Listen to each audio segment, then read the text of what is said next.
Hello and welcome to my Bolt EUV. I am Jim and we're going from point A to point B. This is part 2 of the 1,200 plus mile road trip. This part of the journey took us from Atlanta to Enterprise, Alabama. It was cold. The temperature for this leg of the trip never made it above 55 degrees Fahrenheit, which is 13 degrees Celsius for the rest of the world. The morning temp in Atlanta was only 34 degrees, which is 1 degree Celsius. It did warm up some throughout the day, but not by much. So let's take a look at the overall statistics for this part of the trip, and we'll move on to part 3 in the next couple of days. As they say, hindsight is 20/20. I wish I had completed the charge at Peachtree Corners the day before. It would have taken less time. As I started the charge that morning, it was only 34 degrees Fahrenheit. The maximum charge speed I could get was 32 kilowatts. I was on the charger for 22 minutes and only got 9.85 kilowatt hours in for a total of $5.12. I arrived with 82 miles of range and only left with 106. That's 38 to 52%. It was charging very slow at a maximum speed of about 65 miles per hour. The battery was extremely cold-soaked and could not charge fast. So I decided to get what I needed and move to the next nearest charger and give the battery some time to warm up. I initially thought we had enough charge to make it to the Electrify America in Forsyth, Georgia. But as you'll notice, we left with 106 miles of charge, moved about 20 miles down the road, and had already lost 34 miles of charge. So we decided to stop in Stockbridge, Georgia at the Electrify America station. The temperature was still very cold. It was only 36 Fahrenheit, 2 degrees Celsius, but we did get charger speeds up to 45 kilowatt hours. Or kilowatts. Time on the charger was 19 minutes. We got 12 kilowatt hours, $3.08, and went from 72 to 104 miles, from 35 to 54%, which was enough to get us to Forsyth. Again, this was a leg of the trip that was filled with regrets. Hindsight being 20/20, I should have stayed in Stockbridge a little bit longer. We got to Forsyth. It was warmed up to about 41 Fahrenheit, which is 5 degrees Celsius. And I did get good charger speeds once Electrify America rebooted all the stations. I had multiple charger problems. I shifted 3 chargers and plugged in 7 different times. And I had, like I said, to get Electrify America to reset the chargers, all of them. Speeds on the 350 chargers were reduced to 100 kilowatts, but here we arrived with 71 miles and left with 142 miles, from 36 to 72%, and we're increasing our charging speeds. We were back up to about 118 miles per hour. We took on 23.27 kilowatt hours and were there for 40 minutes. Actually there for a lot longer than that, but we were on the charger for 40 minutes.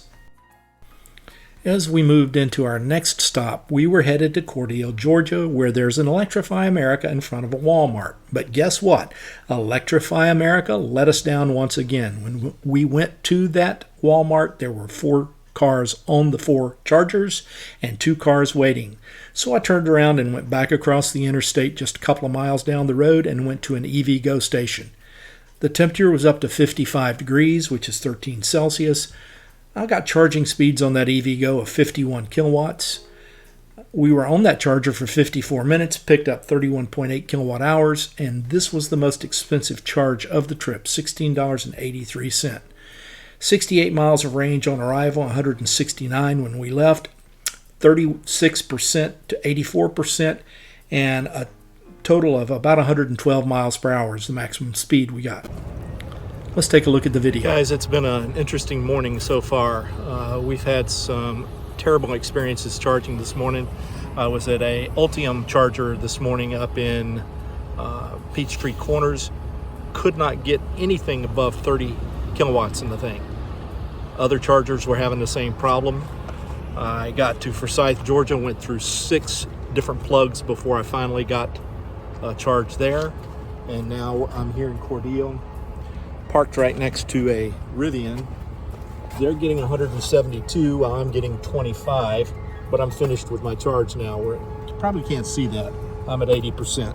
So I'm about to unplug so they can bump up to a full 350 kilowatts on their car, and we'll pick back up when I get over to Dothan. The final stop for this trip was at the Hobo Pantry in Headland, Alabama. Temperatures were starting to cool off as the sun was starting to go down. It was 51 degrees Fahrenheit, 11 degrees Celsius. I got a maximum speed on this charger of 45 kilowatts. We were there for 35 minutes, added 22.4 kilowatt hours for a total cost of $10.08. We arrived with 74 miles of range, 136 miles is what we left with. That's from 34 to 68%. And we were still charging at 106 miles per hour. I would like to say this is an older gas station, but when you go in, the staff is very friendly. This was the final charge for part 2.